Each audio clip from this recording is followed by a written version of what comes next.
The one thing I did notice about this strangely wonderful place is that everyone always seemed to be on the go. Whether it be by foot, by car, or by any other means of transportation, no one ever seemed to be able to stay in one place for very long. Well, unless they had no choice. They traveled by land, by sea, by air, or whatever it took to get from point A to point B and back. Even if they didn't have any place they particularly wanted to be, they always seemed to get there.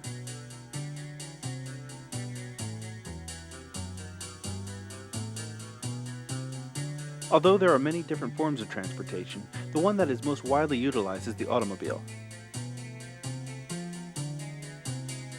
It is basically a large box with two wheels on either side and an assortment of other luxurious features which would usually cost extra.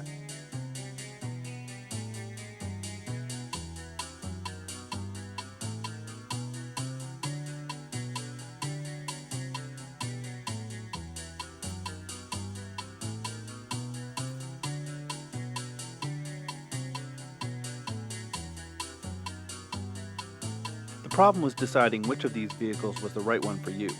There were quite a few to choose from, and no matter what dealer you went to, he always seemed to have one with your name on it.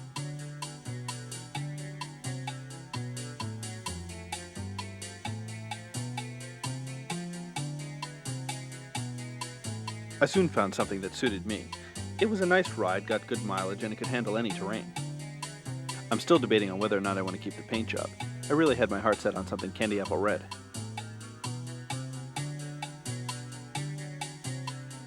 The ironic thing I noticed about a car was that there are places where someone could drive 100 miles an hour and win a trophy, whereas on a highway, if the same person drives 100 miles per hour, they have to pay a great deal of money and possibly go to prison.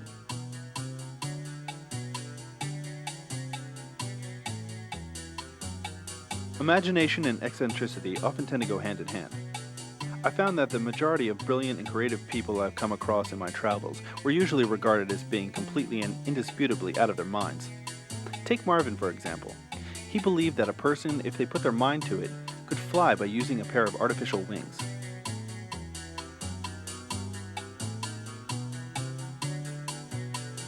Marvin spent years trying to prove his theory, claiming that it would revolutionize transportation forever. People could fly themselves to work, to the supermarket, even to the airport, which I thought would be a pretty ironic idea. When Marvin finally developed the prototype of his marvelous contraption, he immediately set forth in attempting a test flight. At first I was a bit skeptical of him risking his life like this, but I realized that nothing in life ever came about until someone gave it a shot. With that, he was off.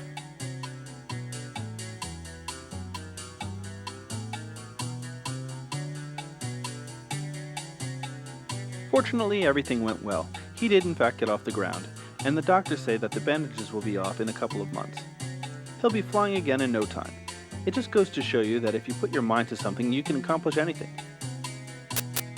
Granted, most creative people end up suffering for their work, but in the end, it's worth it to know that you did it your way. You did it the best you could, and no one can say that you didn't. People like Marvin are not as strange as they seem. They just simply choose to achieve peace of mind through creativity. It isn't any less physical or therapeutic. It just involves a different sort of mindset. These people always seem to need to express themselves in one way or another, whether it be through painting, film, dance, or music. They often attempt to get their aggression out artistically.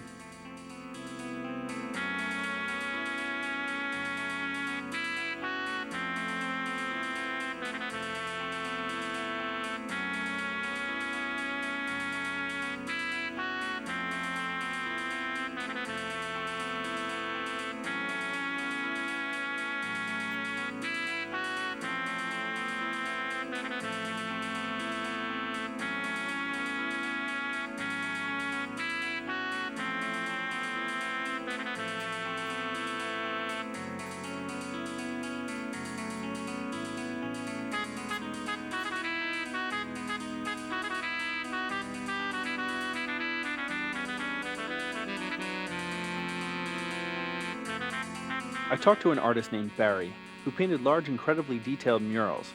He would sometimes spend a year and a half on one project. The problem was he never made a dime from his work. He lived at home with his parents and worked part-time at a Dairy Queen. I also heard about a guy who was a bit more successful with his craft. He would put large canvases on the ground and cover them with random X's and O's in a wide variety of bright colors. He sold each one for $1,500 to $3,500 apiece. From his very first show, he profited $80,000 for 10 minutes of work. Not long after, I heard that Barry got fired from the Dairy Queen. They say a picture is worth 1,000 words. I'm assuming the person who said that wasn't a writer. I met a writer, though. He was a nice guy, but a tad on the frustrated side. He drank gallons of coffee and paced around the room a lot. He found himself spending a great deal of time sitting in front of the typewriter trying to decide what comes after the word the. He would even wonder if the was the word he was looking for in the first place. I told him that the was a good word and really broke the ice. I assured him that it was a strong word and gave him a lot to work with. No matter what I said to encourage him, he didn't believe me. Finally, he decided to give up altogether and go back to his old job selling insurance. The one medium I think is the most pleasing is television. Despite what people say, I find television to be incredibly interesting.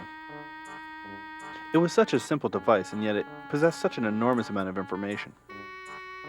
There were long, in-depth stories that were made to keep you occupied while you waited for a random compilation of brilliant short films called commercials. These were my favorite. No matter how tired I was or how little I wanted to do anything, they always seemed to make me want to just run out and buy something. I probably would have if it wasn't for the long, in-depth stories in between. I always had to see how they turned out, and when they finally were over, I forgot what it was I wanted to go out and buy in the first place. I remember spending hours watching a film about people being attacked by birds when all the time I was thinking how I'd really like a big juicy hamburger and some fries. By the time the movie was over, I wasn't hungry anymore.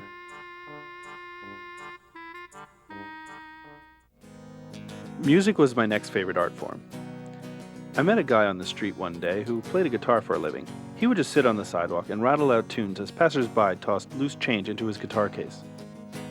When I asked him if this is what he wanted out of life, he said that he would rather be signed to a major record label, touring the world and being adored by millions. But he had to settle for what he could get. At least he could set his own hours.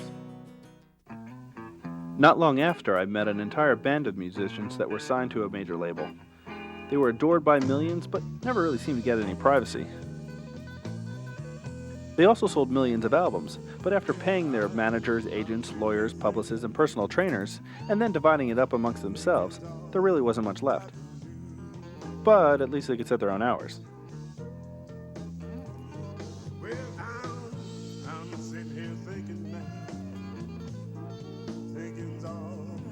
And yet